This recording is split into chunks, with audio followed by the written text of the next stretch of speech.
Ready হচ্ছে রাতের dinner, কাবলি ছোলার ঘুগনি।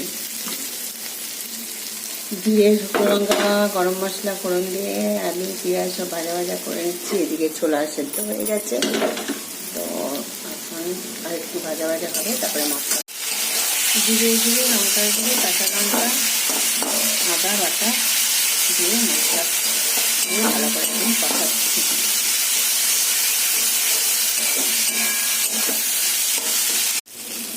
অল্প টমেটো সস একটু দিয়ে দেবো। ছোলাগুলো সব দিয়ে ভালো করে কষিয়ে নিচ্ছি।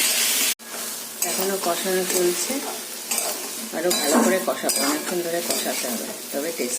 অল্প জল দিয়ে দিয়ে ঘুগনিটা কষাচ্ছি, কষিয়ে কষিয়ে পেঁয়াজটা প্রায় গলে গেছে, আর একটু কষাবো, তারপরে জল দিয়ে দিয়েছি। আর একটু জল লাগবে, একটু মাখা মাখা হবে। পেঁয়াজটা কেমন গলে গেছে দেখো। কমপ্লিট কাবলি ছোলার ঘুগনি। একটুখানি গরম মশলা গুঁড়ো দিয়ে দেবো।